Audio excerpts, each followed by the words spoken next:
Subscribe करें और bell दबाएं ताकि कोई खबर रह न जाए।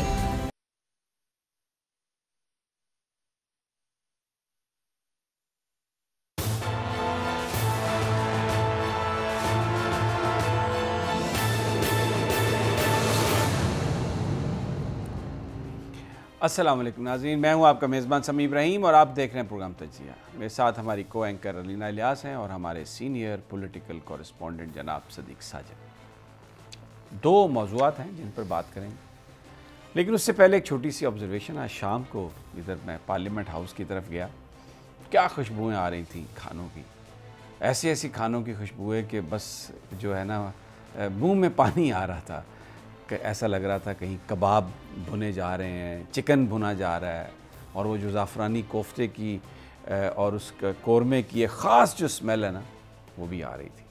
कुछ समझ नहीं आई कि ये क्या हुआ मामला। सदीक साजिद साहब से पूछा तो उन्होंने कहा कि जनाब ईशाइयों का, ज़ोहरानों का सीज़न आ गया है, क्योंकि जॉइंट सेशन हुकूमत ने बुला लिया और तमाम सियासी जमातें जो है ना वो अपने अपने अरकान को खाने दे रही हैं। और आज शहबाज शरीफ साहब ने खाना दिया हुआ अपोजिशन के जो रहनुमा हैं उनके एजाज़ में, तो हो सकता है ये खुशबुएँ उसकी हों। और फिर कल इमरान खान साहब ने अपनी पूरी पार्टी को बनाया हुआ है, क्योंकि अब वोट लेने हैं, जॉइंट सेशन है, तो इसलिए खाबे जो हैं वो इस वक्त ज़बरदस्त है मामला। सहाफ़ी जो हैं वो बेचारे तो वहाँ पर वो नहीं जा सकते। पहले जब कैफेटेरिया में आमद होती थी अरकान की, तो जो सहाफ़ी थे वो भी इससे लुत्फ़अंदोज़ हो जाते थे, लेकिन अभी वो मामला ख़त्म हो गया। शायद यही वजह है सदीक साजिद साहब कि बहुत सारे जो पेट हैं वो अंदर चले गए हैं, क्योंकि उस खाने तक भी एक्सेस उनकी अब नहीं है। खैर, ये तो ऑन ए लाइटर नोट था। दो मामला आज हम डिस्कस करेंगे। सबसे पहले तो एक पाकिस्तान के नेशनल मीडिया पर अभी भी ये कैंपेन बड़े ज़ोर शोर से चल रही है कि जनाब लब्बैक के साथ जो मुआहदा हुआ है ये गवर्नमेंट ने घुटने टेक दिए। ये जो गवर्नमेंट है इसकी अपनी कोई रेट ही नहीं है। बहुत यानी ऐसी ऐसी तनकीद की जा रही है, और कुछ ज़राए ने हमें बताया है, क्योंकि अभी अलामा साद रिजवी को रिहा नहीं किया गया, कि इसमें भी कुछ रखना डाला जाए किसी अंदाज में और मजबूर किया जाए रियासत को ये कह कर के जनाब ये मामला जो है ये बड़ा ख़राब है। और इसके अलावा फिर मैं अगले हिस्से में जाके, जैसे मैंने जॉइंट सेशन का जिक्र किया, अब पार्लियामेंट में जॉइंट सेशन में हुकूमत और अपोजिशन आमने सामने होंगे। सिर्फ 2 वोटों का फ़र्क है। जो तादाद है वो मैं आपको अभी बता देता हूँ। कुल तादाद जो है 440 है और 221 हुकूमती और इत्तेहादी अरकान है, और अपोजिशन के जमातों की जो अरकान है उनकी तादाद 219 है। अब कौन वहाँ पर इकट्ठे करता है सबको, क्योंकि मुकाबला सख्त होगा। बड़ी इम्पॉर्टेंट डेवलपमेंट्स हैं, कुछ इनसाइड कहानी भी है हमारे पास जो कल का सेशन हुआ था, तो उस पर सब पर ये हम बात करेंगे। लेकिन मैं आगाज़ जो लब्बैक के मामले से करता हूँ। ये बड़ा हसास मामला है, और इस पर जिस तरीके से पाकिस्तान के नेशनल मीडिया पर बात हो रही है और ये कहा जा रहा है कि ये लब्बैक जो है ये एक इंतहा पसंद है जमात और इसको सियासी जमातों के साथ नहीं मिलाना चाहिए। बड़े बड़े हमारे लिबरल दानिश्वर दो साथी, मैं नाम किसी का नहीं लेता, उनका हक है, उनका राइट है जो वो बात कर रहे हैं, लेकिन मैं कुछ आज चीज़ें दिखाना चाहता हूँ जिससे उनको ये अंदाज़ा हो कि मामला जिस तरह से वो पेश कर रहे हैं वो ठीक नहीं है। वो आप एक ऐसा रुख पेश करने की कोशिश कर रहे हैं जो हक़ाइक़ पर मबनी नहीं है। सबसे पहले तो आ जाएँ कि जनाब ये जो धरने थे ये क्यों दिए गए। सबसे पहले कि ये जो मार्च की ये तहरीक लब्बैक ने, क्या ये वाकई वो स्टेट के ख़िलाफ़ बगावत थी? यानी रिट को चैलेंज करने से मुराद तो ये है ना कि आपने बगावत की, लेकिन क्या वो वाकई बगावत थी? आ जाते हैं सबसे पहले। सबसे पहला जो धरना था ये उन्होंने 8 नवंबर 2017 को दिया। और ये क्यों दिया? ये इसलिए दिया था कि जो कौमी असम्बली के अंदर जो नॉमिनेशन जो पेपर्स हैं उसमें जो कुछ सेक्शन हटा दिए गए थे जिनका ताल्लुक़ ख़त्म नबूवत से था, और ये डिमांड थी तहरीक लब्बैक की कि वो जो कानून में आपने तब्दीली की है रात की तारीकी में चोरी छुपे, जिसको बाद में ये कहा गया कि जनाब ये एक टाइप की मिस्टेक हो गई थी, वो टाइप की मिस्टेक नहीं थी। वो लॉबी जो जिन्हें हम कहते हैं जो कादियानियों के नुमाइंदे हैं, वो उनके लिए कुछ आसानियाँ हासिल करना चाहते थे, और उस पर तहरीक लब्बैक ने पहला धरना दिया अब ये मुझे बताइए कि ये कहाँ पर रियासत की जो रिट है उसको वो चैलेंज कर रहे थे। हुकूमत ने अपनी गलती मानी और ज़ाहिद अहमद इस्तीफ़ा देना पड़ा। फिर उसके बाद दूसरा जो धरना था वो अगस्त 2018 में उस वक्त उन्होंने दिया जब हॉलैंड के रुकने पार्लियामेंट गैरेट विल्डर ने ये कहा कि जो मुतनाज़ा खाके हैं, जो नबी पाक सल्लल्लाहु अलैहि वसल्लम की शान में जो गुस्ताखी हो रही है, वो उन खाकों की एक नुमाइश कराना चाहते हैं, जिस पर ये जो बड़ी बड़ी सियासी जमातें हैं खामोश रहीं, किसी ने कुछ नहीं बोला।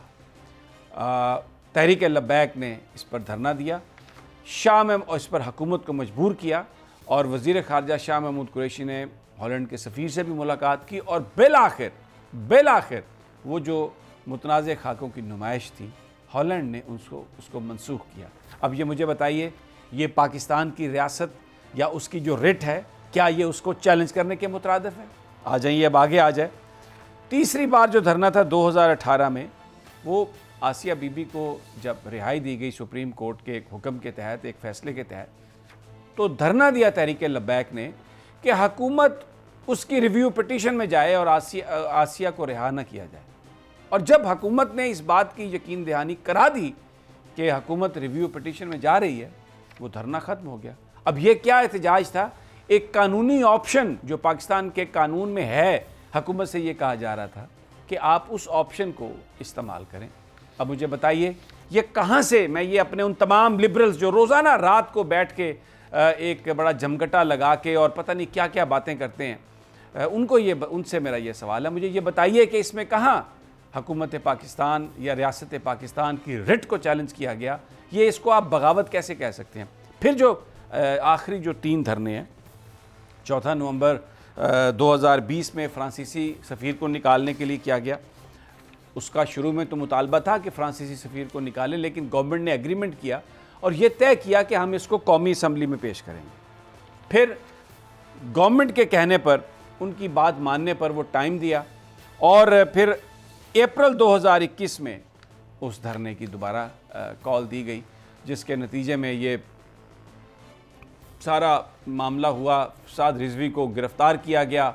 जो वादा हुकूमत ने किया था कि कौमी असम्बली में इस पर डिबेट कराई जाएगी, जिसका वज़ीर-ए-आज़म साहब ने ऐलान किया पूरी कौम के सामने आके, जो एक अहद शिकनी की इस हुकूमत ने, झूठ बोला इस हुकूमत ने और इल्ज़ाम लगाने की कोशिश की। ये कहा कि जी ये तो कहते हैं कि फ़्रांसीसी सफ़ीर को निकाल दिया जाए और ये हम कर नहीं सकते। वज़ीर-ए-आज़म साहब भी आ गए, आज बड़ा फ़लसफ़ा खुद ही बयान कर रहे थे और फरमा रहे थे कि बिल्कुल इंसान जो है मुश्किल रास्ते पे जाए, इकबाल की खुदी, किसी से ना घबराए। लेकिन इधर पाकिस्तानी कौम को ये बता रहे थे कि ओहो हो, वो फ्रांस का GSP प्लस स्टेटस चला जाएगा, बड़ी प्रॉब्लम हो जाएगी, इसलिए आप चुप कर जाएं, वो जो करना चाहते हैं उन्हें करने दें। वो उस अहद शिकनी पर याद दिलाने के लिए जनाब वो अक्टूबर में ये जो धरना था, ये एहतजाज तब शुरू हुआ जब फेडरल रिव्यू बोर्ड ने, जब सूबाई यानी पंजाब के रिव्यू बोर्ड ने साद रिजवी की जो गिरफ्तारी थी उसको नज़रबंदी को कलअदम करार दिया। लेकिन हुकूमत, पंजाब हुकूमत फिर बददियानती, बदनीयती, झूठ पर उतर आई और उन्होंने साद रिजवी को रिहा नहीं किया। तो जिस पर एक पुरअमन एहतजाज हुआ और हुकूमत से ये कहा गया कि अपना वादा पूरा करो। वादा क्या था कि जो आपने असम्बली में बिल पेश किया था उस पर आगे की कार्रवाई करो। मुआहदा हुआ, उसको खुफिया रखा गया और यहाँ पर ये तासुर देने की कोशिश की गई। मुझे बड़ी हैरत है, वो बड़े काबिल एहतराम हमारे जो हमारे साथी, वो इस कदर भोंडे अंदाज में गुफ्तगू कर रहे थे और ये कह रहे थे कि ये अगर फ्रेंच सफ़ीर का असल नुक्ता था, अगर उससे पीछे हटना था तो फिर ये एहतजाज की क्या ज़रूरत थी? ये तो नबी पाक सल्लल्लाहु अलैहि वसल्लम का नाम लेके आपने सियासत की। यानी जो वो इल्ज़ाम लगा सकते थे उन्होंने इल्ज़ाम लगाए इस तहरीक को, जो एक सियासी तहरीक है, इसलिए कि ये अलामा ही कहते हैं कि अगर आप दीन को सियासत से जुदा कर दें तो फिर वो रह जाती है चंगेज़ी। हमारा दीन मगरब की तरह नहीं है। ये जो लोग बात करते हैं ना कि जी यूरोप ने तरक्की इसलिए की कि उन्होंने जो चर्च था उसको अलहदा कर दिया, वो उनके मज़हब में होगा। रियासत मदीना या जो मुस्लिम रियासत है उसमें खुलफाए राशिदीन फ़ैसले बैठ के मसाजिद में करते थे और दीन और सियासत अलग नहीं है। हमारे यहाँ मुनाफ़कत की इजाज़त नहीं है और जिसको आजकल जो सबसे बड़ा मुनाफिक है उसको कहा जाता है बड़ा डिप्लोमेट है। ये तो बड़ी कमाल की बात है, ये बड़ा सियासतदान है। ये हमारे दीन में इस बात की इजाज़त नहीं है। सच, हकीकत और ये जो कहानी कि जी आप ये इन जत्थों के आगे, ये जत्थे नहीं है। 23 लाख वोट लिए इन्होंने पाकिस्तान के इलेक्शंस में, और अब ख़तरा ये है कि आने वाले इंतखाबात में अब ये पॉलिटिकल पार्टी के तौर पर ये एक्ट करेंगे, तो इन्होंने एक मैसेज दे दिया है कि हम कभी यू टर्न नहीं लेते, हम जिस बात पर खड़े हैं उस बात से पीछे नहीं हटते। और हम किस बात पे खड़े हैं? मेरे आका मोहम्मद मुस्तफ़ा सल्लल्लाहु अलैहि वसल्लम की नामूस, और वो नामूस सिर्फ खाकों तक महदूद नहीं है, मैनिफेस्टो है। रियासत मदीना जो नबी पाक सल्लल्लाहु अलैहि वसल्लम ने और खुलफाए राशिदीन ने कायम की, सादा, कोई उसमें कॉम्प्लिकेशन नहीं है, कोई मुनाफकत नहीं है, कोई झूठ नहीं है, सीधी सीधी मेरिट पे बात हो, लोगों के सामने बात हो, ये उनका नज़रिया है। और ये सियासी जमातें खौफजदा हैं कि इसको इलेक्शन लड़ने की इस जमात को इजाज़त मिल गई तो ये मिडिल क्लास को तो अपने साथ ले लेगी, सारी की सारी मिडिल क्लास इनके साथ चली जाएगी। तो सब और उनके हवारी जो बैठते हैं टेलीविज़न पर, वो कह रहे हैं कि जनाब ये तो एक जत्था है और इनका। अच्छा, फिर एक और बात करते हैं, आज मैं एक्सपोज करूँगा सब। कहते हैं कि जी इनका जो एहतजाज है वो सियासी जमातों के एहतजाज से मुख्तलिफ है, और ये जो लोग हैं ये बड़े इंतहा पसंद हैं। और साद रिजवी के बारे में जो बातें फैलाई गई की गई, एक छोटा सा मोन्टाज है। सबसे पहले मैं साद रिजवी के हवाले से जो हमने एक मोन्टाज बनाया, मैं चाहता हूँ कि आप ज़रा गुफ्तगू सुने, लहजा देखें, पंजाब की भी ज़बान है, उर्दू भी है, इकबालियात हैं। आइए देखते हैं ये मोन्टाज। इकबाल की शायरी है, इकबाल का जो फ़लसफ़ा खुदी है, जो कौम को ये बता रहा है कि अपने पाँव पे खड़े हो जाओ और किसी से डरने की ज़रूरत नहीं, और अपने आका की नामूस सिर्फ खाकों की मजम्मत में नहीं है, अपने अंदर भी तब्दीली लाएँ, अपने अंदर तब्दीली लाएँ, इस निज़ाम को तब्दील करें। ये जो एक मगरब का निज़ाम हम पर नाफिज कर दिया गया है, ये मुल्क इसलिए हासिल नहीं किया गया था। ये एक सिंपल सा मैसेज है। अच्छा जी, अब आ जाइए, एहतजाज कैसे मुख्तलिफ हो गया। जो मैं आपको सबसे पहले 2 फुटेजेस दिखाता हूँ। 2 बड़े इज्तिमा हुए हैं जो लब्बैक ने किए हैं। एक जनाजा था जो यहाँ पर बाराकाऊ में दफनाया गया। ज़रा सबसे पहले उसकी फुटेज आप देख लें। लाखों लोग उसमें शरीक थे। मुझे बता दें, किसी सड़क पर कोई एक पोल भी किसी ने गिराया क्या? कोई एक खंबा गिरा? कहीं पर कोई थोड़ी टूट फूट हुई? प्लीज़ वो दिखा दें जी, वो वीडियो जो आपके पास है।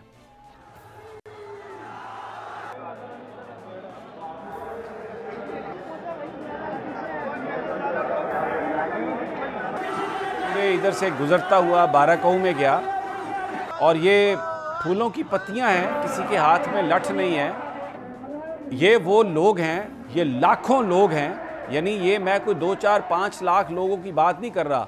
ये वो लोग हैं, हद निगाह तक लोगों का एक समंदर है, जो एक रिएक्शन है।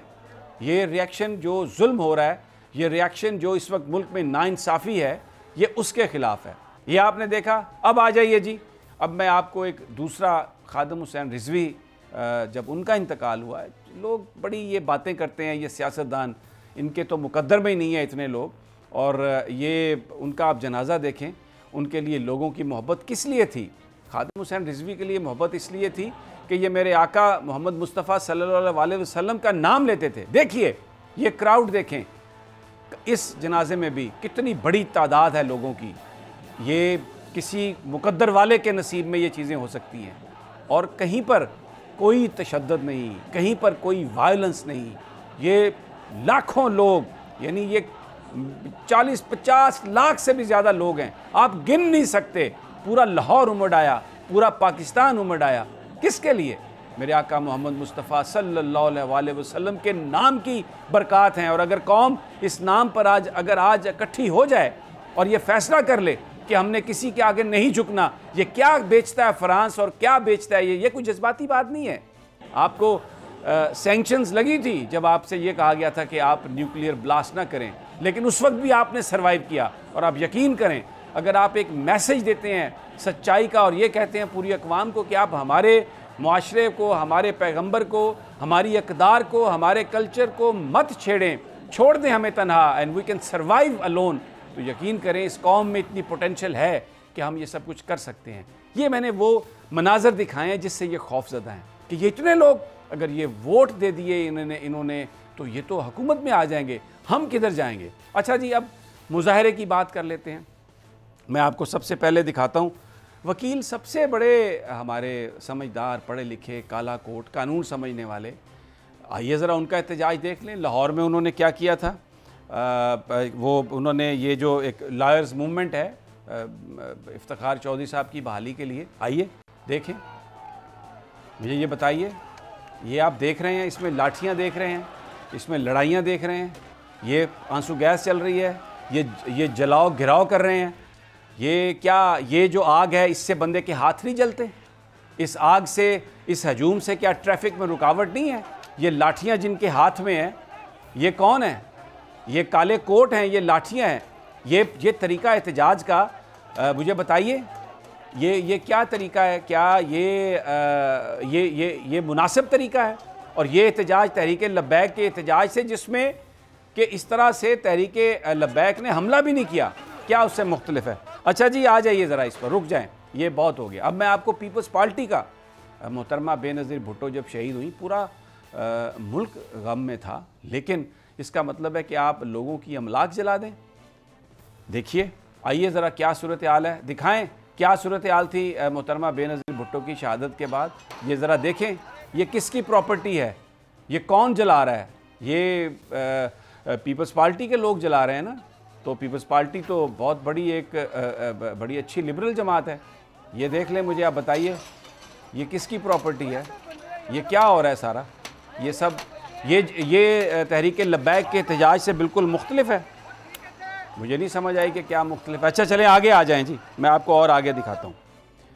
चीफ जस्टिस इफ्तिखार चौधरी जब कराची गए तो वहाँ पर जो प्रोटेस्ट हुआ, जिसमें ये सारी जमातें, कुछ मुखालिफ, कुछ हमायत, सुना दिखा दीजिए, वो कत्लो गारत भी दिखा दें जो की गई, और जिसके बाद सुप्रीम कोर्ट ऑफ पाकिस्तान ने कहा कि हर जमात का जत्था है ये जनाब, ये गोलियाँ, ये असले। लेकिन ये पॉलिटिकल पार्टीज़ हैं, ये हमारे लिबरल दानिश्वर कहते हैं ये सियासत से अलग है। फवाद चौधरी साहब भी यही फरमाते हैं। देखिए, वो एक जत्था है और ये सियासी वर्कर हैं। ये हैं वो सियासी वर्कर जिनकी ये पॉलिटिकल पार्टीज़, जिनके ज़रिए यहाँ की सियासत को कंट्रोल करती हैं। और सुप्रीम कोर्ट ऑफ पाकिस्तान का फैसला है कि हर सियासी जमात का एक जत्था है, और वो जिसके जो आर्म विंग है उनका, जिनके पास हथियार हैं। ये देख लें, ये असला देख लें, ये सारा ये मैं इससे बारे में क्या कह सकता हूँ। अच्छा जी, अब आइए मैं आपको एक और वीडियो भी दिखाता हूँ। पहले तो हमने लॉयर्स प्रोटेस्ट को दिखाया था, अभी मैं आपको एक प्लान्ड अटैक दिखाता हूँ जो Punjab institute of cardiology Lahore में किया गया। आप सुनिएगा वो वकील साहब जाते हुए क्या कह रहे हैं, और ये सब कुछ आप देखिए ज़रा। तो दिखाएं जी वो। नहीं, ये मेरे लिबरल साथी जो रोज़ाना रात को बैठ के यहाँ पे एक जमघटा लगाते हैं और बात करते हैं, ये सियासी जमातों का एहतजाज, ये वकला का एहतजाज, ये इन्हें काबिल कबूल है। ये जत्थे नहीं थे इनके नज़दीक, ये जत्थे नहीं हैं। अच्छा जी, अब मैं आपको दिखाता हूँ जो मुस्लिम लीग नून ने नैब के ऑफिस पे किया। करप्शन के चार्जेस के खिलाफ है। लब्बैक के किसी लीडर पर कोई माल पाकिस्तान का लूटने का पर्चा नहीं है। ये देख लें, ये जो नैब के दफ्तर के सामने मुस्लिम लीग नून ने जो किया, ये मुझे बता दीजिए। ये भी बड़ा पुरअमन एहतजाज है भाई। ये तो देखें ना, ये आप देखें ज़रा। नहीं, ये तो फूल फेंक रहे हैं। ये तो पॉलिटिकल पार्टीज़ का इंतहाई सिविलाइज्ड और बड़ा कल्चर्ड एहतजाज है। ये जनाब, आप ख़ुद ये फ़ैसला करें, आप अपनी आँखों से देखें, सारा कुछ अपनी आंखों से देखें। ये तहरीक लब्बैक से, तहरीक लब्बैक तो एक जत्था है जिन्होंने पुरअमन, हाथों में कुछ नहीं है, अपने बंदे भेज के गोलियां चलवाईं। 2-4 बंदे भेजे, उनके हाथों से गोलियां चलवाईं, फिर उनकी फुटेज बना के पूरे मीडिया पर रिलीज़ किया। इनको चलाओ कि जनाब ये कौन लोग हैं, और फिर ये भी प्रोपेगेंडा कि जनाब इंडिया के व्हाट्सएप हैं, कहाँ के व्हाट्सएप हैं। क्या मैसेज दे रहे हैं आप, क्या बात कर रहे हैं आप? अपनी क्रेडिबिलिटी लोगों को नज़र आ रहा है, लोगों को पता है कि उन्होंने कहाँ जाना है और किसके साथ जाना है। अच्छा जी, अब आगे एक और, अब पीटीआई, हम भी बहुत सपोर्टर रहे हैं उसके, क्योंकि इमरान खान ने एक तब्दीली की बात की थी, हमने उस पर यकीन किया और 3 साल तक उनको बेनिफिट ऑफ डाउट दिया, सिर्फ इसलिए कि भाई ठीक है आप माफिया से बात कर रहे हैं, सिस्टम की बात कर रहे हैं। लेकिन वो उस गुफ्तार के गाजी ने वही काम किया, हर उस चोर को जो दूसरे निज़ाम का हिस्सा था, जिसको बुरा भला कहता था, अपने साथ मिलाया। महंगाई, चोरी, और जो इस वक्त कल्चर है थानों का, अल्लाह माफ़ करे, ये क्या फ़र्क है इसका माजी से। लेकिन आइए मैं इनका आपको एक फैसलाबाद में प्रोटेस्ट दिखाता हूँ। देखिए जी ये प्रोटेस्ट, ये लेकिन ये तो जत्था तो नहीं है, ये आग जो लगी है इसमें तो खुशबुएं निकल रही हैं, ये जो पथराव हो रहा है ये तो बड़ा सिविलाइज्ड एहतजाज है जनाब, ये तो बहुत ही ज़्यादा। ये पुलिस के पीछे दौड़ रहे हैं मारने के लिए, डंडे हाथों में हैं, लेकिन नहीं,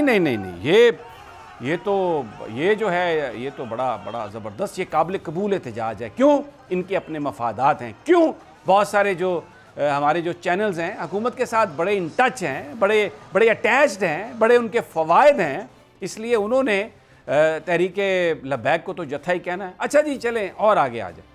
PTV एक हमारा नेशनल एक इदारा है, उस पर कब्ज़ा। ये रियासत को अगर रिट को किसी ने चैलेंज किया तो ये कि आप स्टेट के इदारों पर कब्ज़ा कर रहे हैं। आ जाइए ज़रा, ये जनाब ये देख लें, ये बड़ा ये है रिट को चैलेंज। एक रियासती इदारा जो है आपका, जो एक स्टेट ऑर्गन है, उसके अंदर आप घुस गए हैं, उसको आपने उस पर कब्ज़ा कर लिया है। ये देख लें आप। नहीं, ये भी कोई, ये तो जत्था नहीं है, ये तो इतनी सिविलाइज्ड पॉलिटिकल पार्टीज़ है। इनका एक बेगैरत ब्रिगेड है जो अभी ये सब कुछ देखने के बाद सोशल मीडिया पर वो ऑल फॉल लेके आएगा, वो ज़बान इस्तेमाल करेगा और उसको रिपोर्टेडली हमारी एक वजारत जो है वहाँ से पैसे मिल रहे हैं उनको। वो सारे मिनियंस कहीं छुप के बैठे हुए हैं मुख्तलिफ नामों से, वो अभी अपनी जो बेगैरती है उसका वो अनलीश कर देंगे। बट इट्स ओके, हमारा काम है, आईना हमारे हाथ में, हम तो दिखाते रहेंगे, वी आर नॉट स्केयर्ड। अच्छा जी अब आ जाइए, वज़ीर आला थे परवेज़ खटक, जब उन्होंने ऐलान किया एहतजाज का तो क्या वो बतौर वज़ीर आला लेके आए, ज़रा देखिए वो किस तरह पुलिस के साथ वो किस तरह लड़ रहे हैं, ज़रा दिखा दें जी। ये जो लड़ाई है ये क्या है, ये सारा ये सब क्या है। लेकिन जनाब ये तो बिल्कुल ज़बरदस्त है ये काम, ये एक्सेप्टेबल है। और तहरीक लब्बैक का एहतजाज जो है ना, वो जी करेने साथ लेके आए हैं। ये देखें ये क्या साथ लेके जा रहे थे, ये किसको हटाने के लिए क्या लेके जा रहे थे। अच्छा फिर चलें जी, ये भी बहुत हो गया। ये पता नहीं मेरे पास कितनी वीडियोज़ हैं जो मैं चलाऊं, लेकिन वो मैं क्या करूं, शर्म हमको मगर नहीं आती। मैं अभी आपको वज़ीर आज़म साहब जो हैं इस वक्त जो बिजली के बिल जला रहे थे, ये आप देखें। लेकिन ये मेरा ख्याल है बड़ा सिविलाइज्ड एहतजाज है।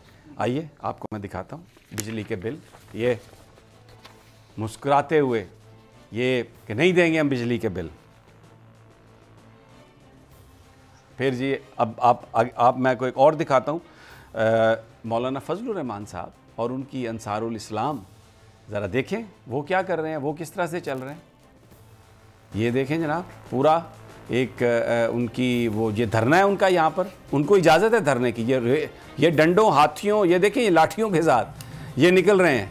मौलाना माशाल्लाह इस्लामाबाद में जब आए तो उन्होंने झूले भी बहुत लिए, अच्छी बात है, जहाँ से आए थे माशाल्लाह। चलें, ये तो एक बड़ी प्लेजेंट चीज़ है, उल्टे सीधे हो रहे हैं दरख्तों में। ये अब ये धरना है, इनका धरना जायज़ है भाई, ये सब कुछ कर सकते हैं, ब्लॉक कर सकते हैं, हर चीज़ ये जायज़ है। अच्छा जी अब आ जाए, मुझे क्योंकि ब्रेक पर भी जाना, मैं आपको एक और दिखा दूँ। ये एक खावर इकराम भट्टी साहब थे, एडिशनल एडवोकेट जनरल, इन्होंने एक पुलिस वाले को तमांचा दे मारा। देखिए ज़रा, देखिए मैं आपको ये दिखाना चाहता हूँ, देखिए ज़रा, अगर प्ले कर दें वीडियो जी आपके पास अगर है तो। ये देखें, ये मारा थप्पड़ एक बावर्दी पुलिस के सामने, ये एडवोकेट जनरल पंजाब। लेकिन ये जो कुछ करें ये देखें, नहीं जनाब, अब ये जो कुछ एहतजाज है उसके सामने मैंने आपको दिखाया एहतजाज, पुरअमन एहतजाज। हमेशा यहाँ पर भी फैज़ाबाद में भी जब वो धरना दे के आराम से बैठे थे तो उन पर अटैक शायद खकान अब्बासी साहब ने करवाया था कि हटाओ यहाँ से इनको, निकालो यहाँ से इनको। जब भी हमला हुआ लब्बैक पर, वो लॉ इन्फोर्समेंट ने किया, कोई उनके हाथ में कुछ नहीं है। मैं फिर भी ये बात समझता हूँ कि जब एहतजाज होता है तो हो सकता है उनसे भी एक्सेसेस हुई होंगी, लेकिन एक्सेसेस सबसे हुई हैं। वो एक सियासी तहरीक है, आप उसको किसी प्रोस्क्राइब्ड ऑर्गेनाइजेशन के साथ तरजीह नहीं, उसको तशबीह नहीं दे सकते, उसको नहीं मिला सकते और उसको सेपरेट नहीं कर सकते। वो अभी भी जो साद रिजवी की रिहाई में रुकावटें डालकर ये मुआहदा ख़राब करने की कोशिश कर रहे हैं।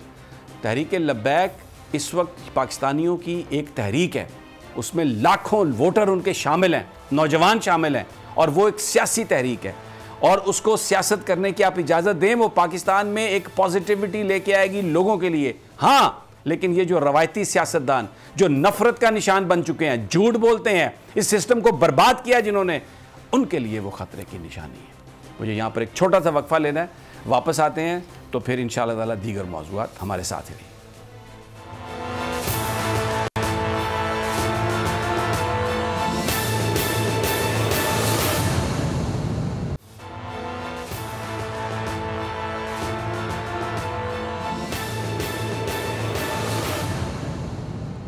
वेलकम बैक नाज़रीन। ब्रेक पर जाने से पहले कुछ पुरानी वीडियोस दिखाई और जो इस वक्त जो सिलसिला चल रहा है उसको एक्सप्लेन करने की कोशिश की। आज वज़ीर-ए-आज़म साहब ने गुफ्तगू फरमाई एक सिविल सर्विसेज एकेडमी में, बड़ी अच्छी गुफ्तगू थी, फ़लसफ़ा ख़ुद ही उन्होंने बयान किया। लेकिन मैं एक थोड़ी सी जो आई जस्ट टेक अपने पार्टिसिपेंट्स की इजाज़त से 2 मिनट और लूँगा। उन्होंने एक गुफ्तगू की जिसमें उन्होंने कहा कि हम साउथ अफ्रीका के साथ नहीं खेले और वो मर्द कलंदरी पर बात कर रहे थे, कह रहे थे कि पैसे के पीछे नहीं जाना चाहिए, लालच के पीछे नहीं जाना चाहिए, अपने अंदर खुद ही पैदा करनी चाहिए। आइए पहले ज़रा वो आपको मैं उनकी गुफ्तगू सुना देता हूँ। बड़ी अच्छी गुफ्तगू की है वज़ीर-ए-आज़म साहब ने, ये यानी मैं निहाल हो गया हूँ, अश कर उठा हूँ। बहुत अच्छी बात, बड़ा अच्छा वो नहीं गए साउथ अफ्रीका, उनके खिलाड़ियों से नहीं खेले इसलिए कि वो उनकी हुकूमत ऐसी थी। फिर बाद में क्या हुआ? फिर बाद में कैरी पैकर आ गया और कैरी पैकर ने ऑस्ट्रेलिया में टीमें बनाई। उस पाकिस्तान और आईसीसी जो इंटरनेशनल क्रिकेट है उन्होंने इसकी मुखालफत की। पाकिस्तान ने भी कहा कि अगर आप वहाँ पर जाके कैरी पैकर के साथ खेलेंगे तो हम आपको पाकिस्तान के लिए खेलने की इजाज़त नहीं होगी। लेकिन क्या किया खान साहब ने? खान साहब ने तो पाकिस्तान की बात नहीं मानी। पाकिस्तान के बहुत सारे मैचेस मिस किए उन्होंने, कैरी पैकर को ज्वाइन किया। फिर आज ही की तकरीर में अब ये दूसरी बात भी उन्होंने कही, ज़रा आप वो भी सुन लीजिए। वज़ीर-ए-आज़म साहब फरमा रहे हैं कि हमारे साथ साउथ अफ्रीकन्स भी थे, अंग्रेज़ भी थे, बहुत पैसा था। आपने अपने मुल्क के लिए जो आप क्रिकेट खेल रहे थे, आपको पता था कि मैं अपनी टीम को, पाकिस्तान को नुमाइंदगी नहीं कर सकूँगा, लेकिन पैसे ने आपको कैरी पैकर का हिस्सा बनने पर मजबूर किया। मैं ये फ़ैसला आवाम पर छोड़ता हूँ कि वो क्या करें। ये देख लें, उस ज़माने के ये अखबारात भी हैं, उसकी ख़बरें छपी हुई हैं, और भी बहुत सारे पाकिस्तानियों को ये लेके चले गए। पाकिस्तान की टीम कंगाल हो गई, पाकिस्तान की टीम पाकिस्तान को छोड़ दिया, पाकिस्तान के टॉप के खिलाड़ी चले गए पैसे के लिए। और फिर दूसरी, वो जो साउथ अफ्रीका के प्लेयर जो नहीं खेल सकते थे, कैरी पैकर उनको खिलाना चाहता था। एक वाइट वो था, रेसिस्ट था, उसने पैसे की बुनियाद पर सारे प्लेयर्स को इकट्ठा करके तो ये 11 बनाया, ये टीम्स बनाई, मैच खेला और अपने मुल्कों से बगावत पर मजबूर किया खिलाड़ियों को। तो तब जब पाकिस्तान को रिप्रेजेंट की बात थी, उस वक्त खान साहब पैसे को आपने तरजीह दी और आप कैरी पैकर का हिस्सा बन गए। मैं ये आपने क्योंकि ख़ुद आज जिक्र किया इसका, तो मैं छोटा सा था, लेकिन हमें बड़ा अफसोस था कि पाकिस्तान में इमरान खान नहीं खेल रहा। Imran Khan was a star, आज भी एक स्टार है, लेकिन पैसे की वजह से जब पाकिस्तान को छोड़ के वो गए, और भी आसिफ इकबाल भी चले गए और भी बहुत सारे लोग, तो वो एक बड़ा हार्ट ब्रेकिंग था। वो जो मेरी एज के लोग हैं उन्हें वो वक्त याद है, उन्हें वो ज़माना याद है, वो बड़ा हमारे लिए एक तकलीफ़ का वो मामला था। लेकिन बहरहाल द मनी विन्स। और आज भी मैं आपसे ये कहता हूँ, आपकी हुकूमत से भी कहता हूँ कि मेरे आका नबी पाक सल्लल्लाहु अलैहि वसल्लम की नामूस को बिलियंस फ्रांस के जो हैं उसके साथ मत मैच करें। आप पहली जो आप बात कर रहे थे उसी पर काम रहें कि पैसा कुछ भी नहीं है, दुनियावी जो चीज़ें हैं वो कुछ भी नहीं है। अगर आप एक असूल पे खड़े हो जाएं तो फिर खुदा आपकी मदद करता है। बहरहाल ये आज की उनकी तकरीर थी। अब मैं सदीक साजिद साहब अबर का बड़ा मैं शुक्रगुजार हूँ, आप बड़ी देर से बैठे हुए ये सब बातें सुन रहे हैं। जॉइंट सेशन हो रहा है और आज खुशबुएँ तो आपने भी वहाँ पर वो देख ली हैं, सारी खाने पक रहे हैं। अब MNAs जो हैं उनके पेट भी बढ़ जाएंगे, कुछ वज़न भी बढ़ जाएंगे अगले 2-3 दिन, तो क्योंकि हर MNA को लाना है तो एक बड़ा इंसेंटिव है खाने का। तो ये 240 का ऐवान है जनाब, जॉइंट सेशन 440। तो उसमें 2 का सिर्फ फ़र्क है, अपोजिशन का और हुकूमत और उनके इत्तेहादी, 221 और 219।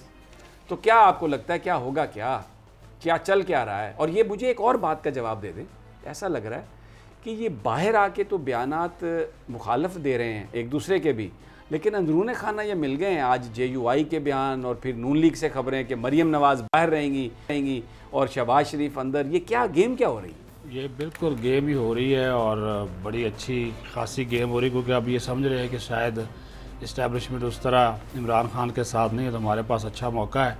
तो इसी वजह से एक डेवलपमेंट ये भी हुई कि ये यूसुफ रज़ा गिलानी को PDM वाले अपोजिशन लीडर नहीं मान रहे थे, आज उसको अपोजिशन लीडर भी माना। वो आज उन्होंने एक इजलास की सदारत की यूसुफ रज़ा गिलानी ने, जो कि अपोजिशन की स्टीयरिंग कमेटी का इजलास था।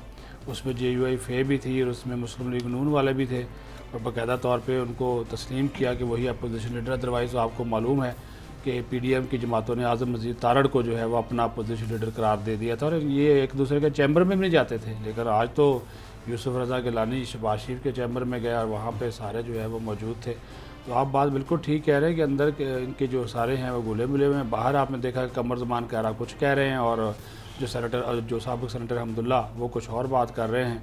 तो वो तो लड़ाई उनकी जो है वो साफ़ तौर पर नज़र आ रही है। अब जहाँ तक नंबर्स गेम है, ये तो आपने जो नाज़रीन को पहले ही बता दी। लेकिन समी साहब, जो परसों जॉइंट सेशन हो रहा है उसमें जो अहम तरीन बात होगी, जिसके ऊपर ये सारा जोर लगा रहे हैं कि उस दिन जो बंदे ज़्यादा पूरे कर गया वो जीत जाएगा, क्योंकि सिंपल मेजॉरिटी है, सिंपल मेजॉरिटी हाजिर अराकीन की। उसमें ये अगर ये 219 हैं या 221 हैं, इनमें से 2-4 भी इधर उधर हो गए तो किसी को भी जो है वो शिकस्त हो जाएगी। तो लेकिन ये जो अराकीन उस दिन मौजूद होंगे, उनकी जो मेजॉरिटी है वो, क्योंकि आज उन्होंने कहा है, एक स्ट्रेटजी बनाई है। एक तो स्टीयरिंग कमेटी बना दी, आज अपोजिशन का भी इजलास हुआ। उस स्टीयरिंग कमेटी के आगे दो और कमेटीज़ बना दी, एक लीगल कमेटी बना दी है, एक एहतजाज की कमेटी है। एहतजाज की कमेटी को ये टास्क दिया गया है। सभी साहब, जो आप फुटेजेस दिखा रहे थे ना, ये सियासी जमातों की लब्बैक के हवाले से, और सियासी जमातों का क्या किरदार था और लब्बैक का क्या किरदार था। आज इन्होंने ये डिसाइड किया है कि हमने हर हाल में ये इन बिल्स की मंजूरी रुकवानी है। इसके लिए एहतजाज का हर तरीका ये इस्तेमाल करेंगे। वो आपने पिछले दिनों भी देखा था, किताबें मारना एक दूसरे को, ये वो इसी तरह के कोई मुनाजर हमें परसों भी देखने को मिलेंगे। और आगा रफ़ीउल्लाह और इस तरह के जो लोग हैं, इरफान डोगर जैसे, वो सारे के सारे लोगों को लेकर वो आएंगे। तो ये इनकी एक स्ट्रेटजी अपोजिशन की है यहाँ पे कि ये बिल्स मंजूर ना हो, जबकि गवर्नमेंट की पूरी कोशिश होगी कि नैब तरमीमी आर्डीनेंस जो है वो पास हो जाए, इंतखाबी इस्लाह, इलेक्ट्रॉनिक वोटिंग, समुंदर पार पाकिस्तानियों का वोट खाक देना। तकरीबन कोई 2 दर्जन के करीब ये बिल्स बनते हैं जो कि हुकूमत मंजूर करवाना चाहती है जॉइंट सेशन, क्योंकि वो कौमी असम्बली से तो पास हो चुके हैं, लेकिन सेनेट से जो कि वो पास नहीं हुए, तो अब वो जॉइंट सेशन में लेकर जाएंगे। बात फिर वही है समी साहब, परसों आज जो खाने से खिलाए गए हैं ना जी, आज जो अपोजिशन मेन्यू का पता है आपको? वही जो अभी आप अच्छा, एक होता था पहले, वो आपको याद है, वो उधर प्रेस गैलरी में जब हम लाउंज में जाते थे, वो चिकन की वो एक होता था स्टिक के ऊपर, चिकन स्टिक होती थी, बड़ा खाते थे लोग। वो मेरा ख्याल है वो बंद हो गई है। हाँ जी, वो बंद हो गई है। लेकिन अब तो ये होता है ना जी, अब जो अपोजिशन और गवर्नमेंट के जो अराकीन है वो कैफेटेरिया में बहुत कम आते ही नहीं है, वो आप अंदर ही, अब तो उन्होंने अपनी लॉबी में वो बड़ा बंदोबस्त कर लेते हैं। जो बेसिकली जो ब्यूटी थी पार्लियामेंट की, प्रेस उसके लाउंज, उसकी जो है कैफ़े की, वो तो बर्बाद ही करके रख दिया। ऐसा ही है सब बिल्कुल। और आप ये देखें ना कि इसमें जो आप डिशेस की बात कर रहे हैं, इसमें फ्राई फिश है, वही भी लगा हुआ है, बारबेक्यू है वहाँ पे, वो सामने लगाया हुआ है, नहीं आ रही, क्योंकि सेनेट लाउंज है, उसमें चिकन मलाई बोटी है, इसके अलावा बिरयानी है, कबाब है, दाल है, मुख्तलिफ शाही दाल जाता है, वो भी उसमें शामिल है। इनको क्या गरीब आदमी की भूख का एहसास होगा? चीनी क्या है, आटा क्या है, ये क्या एहसास करें? तो आज वो जो एक तो था ना पार्लियामानी लीडर्स के, जो अपोजिशन के पार्लियामानी लीडर्स, उनके साथ साथ जो अराकीन पार्लियामेंट है अपोजिशन के, उन सबको भी बुलाया गया है। पूरा जो सेनेट का लाउंज है वो भरा हुआ है। फुटेजेस भी उसकी जो है वो उन्होंने खुद ही जारी की है, उसमें खिताब भी किया है बिलावल भुट्टो ने भी, और बिलावल भुट्टो ने बड़ा अप्रिशिएट किया आज शहबाज शरीफ को। उन्होंने कहा जी अच्छी बात है, अपोजिशन लीडर के तौर पर हमसे मशावरत करते रहते हैं, हम जो है वो जॉइंट सेशन के मौका पर इनके साथ खड़े होंगे और हमारे तमाम अराकीन अपनी हाजिरी यकीनी बनाएंगे, क्योंकि तकरीबन 56 के करीब तो पीपल्स पार्टी के अराकीन हैं, 85-86 के करीब जो है नून लीग के अराकीन हैं। कौमी असम्बली की बात कर, ठीक हो गया। अच्छा, मुझे यहाँ पर एक वक्फा लेना है, वक्फे से वापस आते हैं। तो लीना, मुझे पता है आपका भी एक कमेंट है, बड़ा एक सवाल है आप करना चाह रही हैं। जब ब्रेक से वापस आते हैं तो फिर इंशाल्लाह उस पर भी बात करते हैं। छोटा सा वक्फा।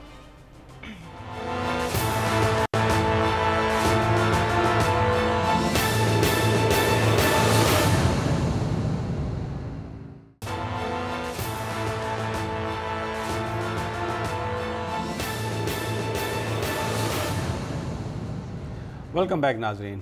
पाकिस्तान की सियासत और जो मामला चल रहे हैं। जी Alina, you have a question और ए कमेंट में भी।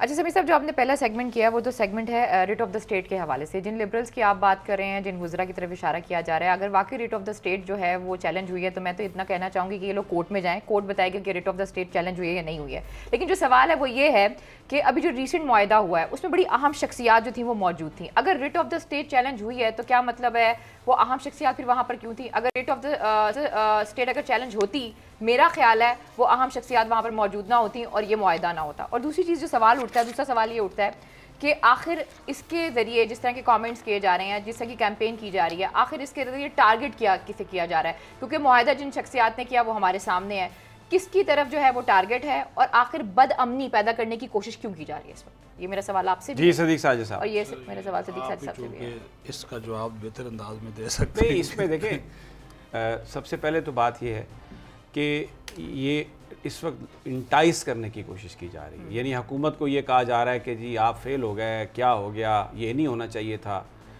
उसका मकसद ये है कि मुश्तिल किया जाए। कुछ वज़रा भी ऐसी हैं जज्बाती, जिनको बड़ा भूत चढ़ा हुआ है। वो शायद समझते हैं कि हम अगर डार्लिंग ऑफ वेस्ट होंगे तो शायद आगे हमारा मज़ीद चांस होगा, तो उनको इंटाइस करने के लिए ये बात की जा रही है।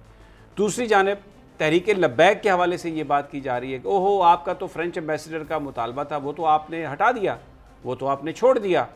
अच्छा, मैं अब एग्रीमेंट को रखा गया इसलिए खुफिया, या कहा गया कि वक्त के साथ साथ आता जाएगी उसकी तफसीलात, क्योंकि एक माहौल में गर्मी है तो शायद उसके पीछे हिकमत ये थी कि माहौल कुछ ठंडा किया जा सके। लेकिन किसी ने भी अपने जो उनका एग्रीमेंट था उससे वो ना कोई गिव अप किया किसी ने, और ना किसी ने उससे एक्सेस। मसलन हुकूमत ने एक वादा किया था, हुकूमत को ये कहा इस्टेब्लिशमेंट ने कि आप गोली नहीं चलाएं अपने अवाम पे, विच वॉज वेरी सेम, कि आपने एक वादा किया और उसमें वो कानूनी पार्लिमानी सुपरमेसी की बात हो रही है, तो आप उसको पूरा कर दें। समझाया उनको कि आप ये मत करें, ऐसा गोली से मामला ख़राब होगा। और तहरीक लब्बैक को ये बताया कि आपका गुस्सा अपनी जगह पे, आपकी गिरफ्तारियां जो कुछ भी हुआ अपनी जगह पे, लेकिन अभी इस वक्त आप इस हुकूमत जो है वो हर चीज़ करने के लिए तैयार है, तो आप इस पर राज़ी हो जाएं। अब मैं आपको सरवर हुसैन शाह साहब जो एक शूरा के रुकन हैं, उन्होंने मेरे से बात की थी जिस वक्त वज़ीराबाद से धरना ख़त्म हुआ था। मैं आपको जो ये कहते हैं ना कि जी फ्रेंच एम्बेसडर का मामला तहरीक लब्बैक ने गिव अप कर दिया, उनका फ्रांसीसी सफ़ीर को निकालने का मुतालबा था ही नहीं, वो सिर्फ कौमी असम्बली की बात कर रहे थे। आइए सुन लेते हैं सरवर हुसैन शाह साहब क्या कह रहे हैं। जो हमारे साथ मुआहदा हुआ था उस पर अल्हम्दुलिल्लाह अमल है। सबसे पहला मुतालबा हमारा फ्रांस के सफ़ीर के हवाले से था कि इस मामले को जो है पार्लियामेंट में ले जाया जाए और जिस तरह मुकम्मल प्रोसेस होता है उस तरीके से चलाया जाए। तो इस पर जो स्पीकर हैं असद कैसर साहब, उन्होंने जितनी अपोजिशन की पार्टियां हैं उनको लेटर लिख दिए हैं, उस पर अमल शुरू हो गया है। अब ये मैं उन लिबरल्स के लिए जो पिछले 4 दिनों से रोज़ाना रात को बैठकर ढिंडोरा पीटते हैं, इन्फॉर्मेशन उनके पास नहीं है, पता नहीं किसके एजेंडे पर क्या वो बात करते हैं, उनके लिए कि मुतालबा फ्रेंच एम्बेसडर को निकालने का था ही नहीं।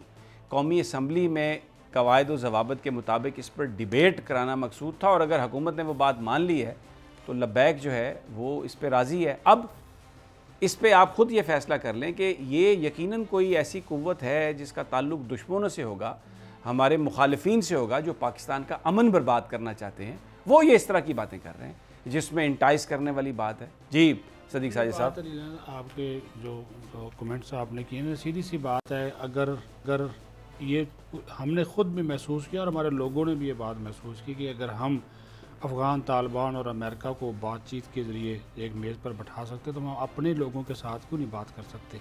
इसी वजह से जब नेशनल सिक्योरिटी की मीटिंग हुई थी तो उसमें हमारी जो अस्करी क़यादत थी उन्होंने वाज़ेह तौर पर एक जो है वो मौक़िफ़ इख्तियार किया था कि ताकत के इस्तेमाल की बजाय इन लोगों को इंगेज किया जाए, और उसके बाद फिर देखा कि किस तरह चीज़ें तेज़ी से जो है वो तब्दील जो है वो हुई हैं।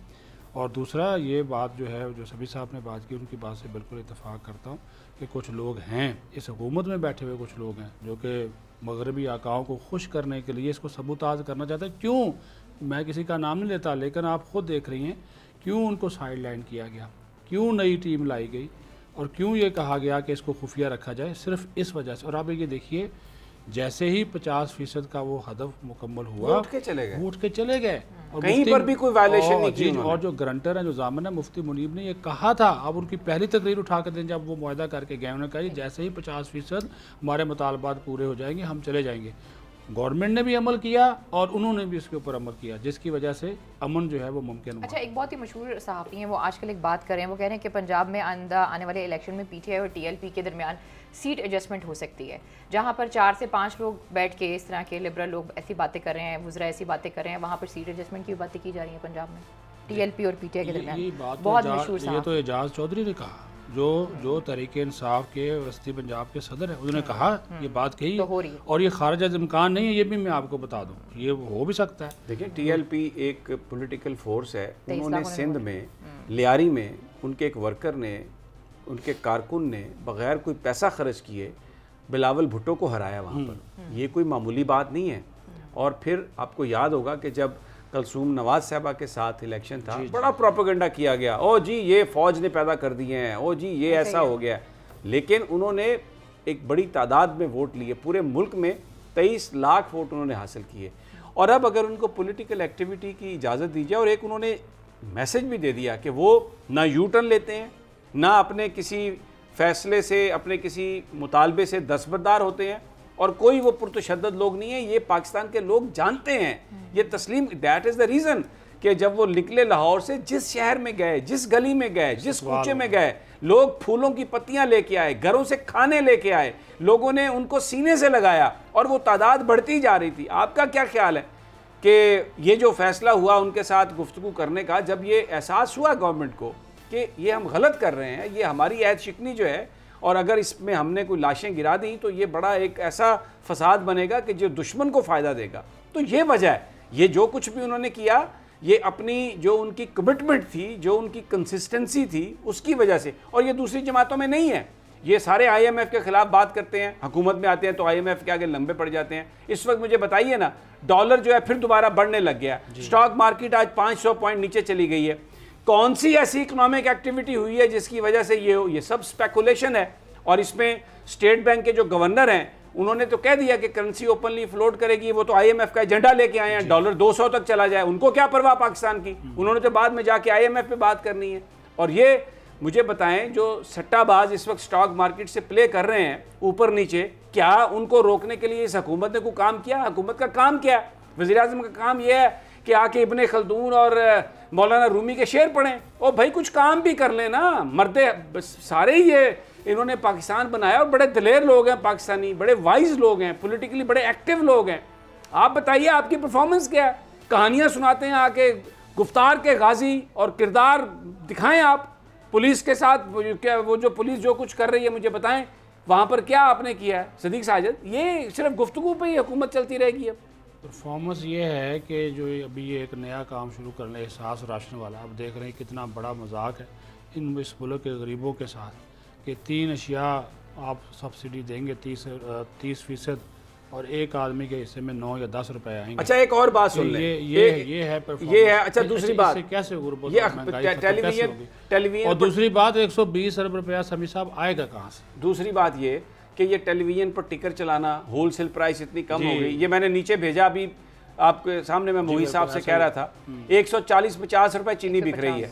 अच्छा, और वो क्या हो रहा है, जो इन्होंने चीनी मंगाई है ना, वो पतली बाहर से, जिसके बारे में रोजाना उसके फजाइल बयान करते हैं कि बहुत मीठी है। खुद आप बयान फरमा रहे थे कि 3 चम्मच डाले तो थोड़ा सा उसमें मीठा आया। अच्छा, अब जो चीनी 120-25 मिल रही है ना, वो क्या है? वो मोटी चीनी, और उसको मिक्स करके वो बेच रहे हैं। यार खुदा का खौफ करें, आपका काम है गवर्नेंस, आप गवर्नमेंट हैं, आप इस चीज़ को रोकें, ब्लैक मार्केटिंग को रोकें, और आप उन ताजरों को पकड़ें जो इस मुल्क में ये इस सारी सूरत हाल से उठा रहे हैं फ़ायदा। आप मुझे बताइए, ये आप जी चीनी माफिया का जिक्र करते हैं, कभी आपने सीमेंट माफिया का जिक्र किया? उसकी बोरी कहाँ चली गई? कभी आपने खाद माफिया का? वो सारे आपके साथी हैं। ये वो नदीम बाबर साहब दिहाड़ी लगा के चले गए। बिल्डर्स बड़ा जो काम कर रहे हैं, कंस्ट्रक्शन इंडस्ट्री बड़ी ठेके, कंस्ट्रक्शन रुक गई है, नेट बिडिंग नहीं हो रही, इसलिए कि जिस चीज़ की कीमत सुबह 6 रुपए है, वो शाम को 9 रुपये हो रही है, रात को 15 रुपये हो रही है, तो कोई प्राइसेस पे कोई कंट्रोल नहीं है। ये गवर्नेंस है आपकी। एक छोटी सी मिसाल ले लेना कि मामला बहुत बड़ा है कि पंजाब में डेंगू बुखार की जो अद्वियात है गायब हो गई। 3.5 करोड़ गोलियां पैरासीटामोल पैराडोल देखिए सर, वो नहीं मिल रही गरीबों को। अब ये भी कोई बाहर की साजिश है? मुझे जो आप गवर्नेंस की बात कर रही है बताइए, तो इनके अपने हैं ना, अपनी इनके नाहली है, गफलत है, सुस्ती है, काहली है, जो मर्जी इनको ना, और कोई नोटिस। और वज़ीर आला साहब, उम्रा करना अच्छी बात है, अपने गुनाहों की माफ़ी मांगना अच्छी बात है, लेकिन अगर आप अपना काम सही करें तो हो सकता है अल्लाह ताला खुश हो कि खल्के खुदा के लिए आप ये कुछ कर रहे हैं, तो सबकी बख्शिश हो जाए, सबका फ़ायदा हो जाए, आवाम का भी फ़ायदा हो जाए, आपका भी फ़ायदा हो जाए। You want to say anything, Alina, to this? Sir मैं इतना कहना चाहूँगी, जो महंगाई का इन्होंने कहा हुआ है ना कि जी आए दिन पता चलता है इजलास बुलाया जा रहा है महंगाई का और एक लाहे अमल तैयार किया जाएगा कि महंगाई पे काबू पा लिया जाए। लेकिन मुझे याद है कि असद उमर साहब ने कुछ दिन पहले मेरे ख्याल में कहीं पे बैठे हुए थे या प्रेस कॉन्फ्रेंस कर रहे थे, तो उन्होंने कहा था कि आने वाले जो 2 साल हैं उसमें महंगाई जो है वो बढ़ेगी। यकीनी सी बात है, जब आप IMF के पास जाएंगे या आपको कहीं से भी कर्जा मिलेगा, इनिशियली बहुत ही बेसिक सी बात है कि आपकी जो महंगाई में वो इजाफा होगा। अब तो लोग ये कह रहे हैं कि हमें पेट्रोल की इतनी फिक्र नहीं है जितनी हमें चीनी की फिक्र है। जो पेट्रोल से ज़्यादा तो महंगी इस वक्त चीनी हुई हुई है। तो बात ये कि इसकी तो सुपरविजन आप खुद ही कर रहे थे ना, कम से कम अगर आप वक्त पे कोई स्टेप ले लेते तो एटलीस्ट आज जो लोगों को चीनी है वो तो सर कम से कम कोई बंदा चाय में चीनी डाल के रोटी के साथ तो खा ही सकता था ना। नाज़रीन इजाज़त दीजिए, फिर इंशाल्लाह मुलाकात होगी तजिया में। अपना और अपने साथियों का ख्याल रखिएगा। अल्लाह ने